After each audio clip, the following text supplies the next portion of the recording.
Economic Forum just announced that 85 million jobs are going to be displaced in the next 2 years, thanks to AI. So I think that's kind of a fascinating topic too. It's an interesting thing to talk about, but I feel like there's such this intersectionality between what you're talking about there and the climate situation.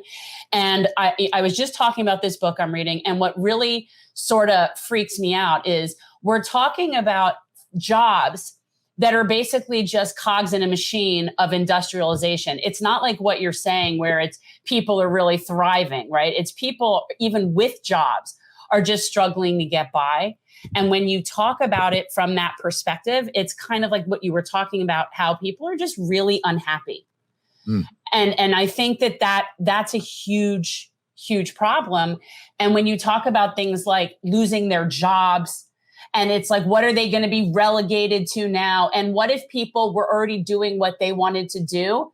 Then they wouldn't be able to be replaced by robots as easily. You know, it's sort of like, but in order for that to happen, we need to be living in sort of smaller, more sustainable communities instead of giant capitalist, industrialist, gigantic things, because that's what make people cogs. Well, I mean, greed is the root of all sorts of evil, as the saying goes. No doubt there. You know, I try to empower people on a smaller local level. I'll give you a perfect example of this. Yeah. I was invited to speak at Piper High School. This is pre-pandemic, pre-lockdown. I was, you know, before being in podcast production and media, I ran an insurance agency for almost a decade. So I've got a pretty good feel for that. And I was invited to go speak to some of the high schoolers in a class to talk about insurance and credit. The first question I asked, Jen, you're gonna love this. Love it. You're probably gonna cry. The first question I asked in the session was, who here knows what a credit rating is? You know how many hands went up in that class? Zero. They don't know. Don't know. No. You're a senior in high school and you don't know what a credit rating is? By the way, twice I spoke to the two classes, none of them. Zero. That's not a good percentage. No, it's pretty bad. When was that? What year was that? I'd have to check my my calendar, but I think it was 18 and 19. I spoke to two classes in 2 semesters. Okay, so it was a few years ago. Yeah, it was before the pandemics. I was actually lined up to go in during 2020, but because of the pandemics and the lockdowns and all that, that got shut down. Because I'll tell you this, they now have, because my son's in high school and the state now requires this financial literacy course. That's a statewide. I mean, he's at a private school, but it's a required state thing that they have to take. Now, who knows the level of competence with which that is being presented and taught? That's another story. But that would at least be, if it were being done properly, the perfect opportunity to be teaching things like credit score. Yeah, I mean, how are you going to have any success in life if you don't know how credit card debt works? Well, they don't want them to know how that works, because then they won't get sucked into the machine and end up with all sorts of debt and payday loans and basically be living hand to mouth for eternity.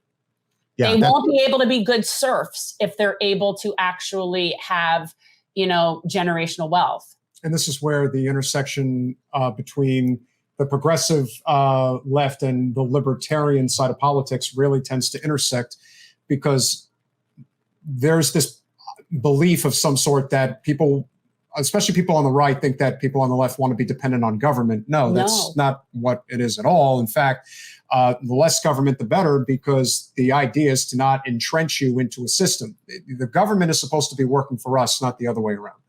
And so when you have a system that makes you solely dependent on them for whatever it is, if you have a job and then, your skill is not reappropriated, whatever that may be, we've had wonderful conversations with Andrew Yang in particular about worker displacement and having, this dependency on menial jobs that don't offer any real skill sets.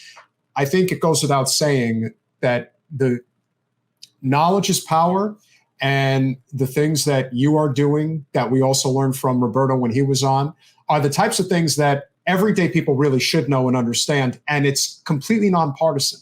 I mean, to me, this is not a political issue we're debating here. This is about whether, as the old adage goes, give a person a fish, they'll eat for a day, teach a person how to fish, they'll eat for the rest of their life. If you teach a person a skill, it could last forever. That's why I and Jen as well are huge advocates for tuition-free trade schools in the United States. If you want to learn how to do a skill, you should be able to do that skill and not have to go into debt in order to be able to acquire it. I just think we should offer 4 more years. People can't seem to wrap their heads around this. We didn't always have K through 12. So the fact that now we're saying however many 100 years later, we think we might want to add a few more years to that and be more, educated. It throws people off. And I mean, I just feel like we're all better off surrounded by healthy, educated people. Like, why do I want uneducated, unhealthy people around me? So, the education thing can be trade school. It can be whatever you want to do for those 4 years, have at it. No doubt. I mean, the idea of you need to take out tons of debt, go to a university honestly, it's a huge scam, because you never get rid of that debt. You can't get rid of that debt. It's not forgivable. Even if you go bankrupt, you're still stuck with your student debt. I mean, I can't think of any specific examples, but it's absolutely horrible. Debt is just a terrible, terrible thing, and help people get out of that. And heck, if you're a plumber, electrician, AC person, you can do extremely well. You can have a huge impact on your family and your community. Absolutely. Great point by Carla Harrington, big supporter of the show. Back in the 70s, we had to take a family living course, which taught you basic cooking, maintenance, and budgeting skills. Home ec. We called it home economics. That was what we had. We had that too. And you got to wonder, both of you. We also learned typing. But why is it home ec or arithmetic, things like that? Why is that generally not taught in school anymore? I wonder why. Well, they learn math, but they don't learn good applied math. Like my son's struggling with geometry, which he'll never need. I got to just get him through this in one piece. He may want to work on the spaceship. You never know. Love of all that is holy. I mean, we have a state that's definitely very popular in that regard. So, but why do you think we have been depleted significantly from your perspective as to why a lot of these self-sustaining, type of skills are not being taught as almost second, without even an afterthought? It should be required in many respects. But today, it seems that we've really moved away from that. And technology, I think, is as much as it's our greatest asset, it's also our greatest detriment at the same time. It's a tough one, and Pete, I think you and Jen kind of hit the nail on the head. There's very rich, very powerful people that have an incentive to keep people like you and me continuously taking out debt, not understanding the credit rating. So we take out a bad credit card, we max it out. Oh crap, what do I do? I'll take out another credit card and pay that off. And then before you know it, you're completely stuck in the system. Not to mention the college scam of taking out huge amounts, $150,000 in debt to maybe get a job that's not even relevant to that topic. I'll give you an example. You see that there's this massive teacher strike in London. My wife is a teacher. She teaches at a school down here. She teaches kindergarten. In order for her to get a job teaching kindergarten, she needed a 4-year degree from university. And I don't really see how that adds up, and maybe understands this more than I do, but do you really need a 4-year and $100,000 degree to teach kindergarten? I don't know. That doesn't line up for me. Thanks for watching.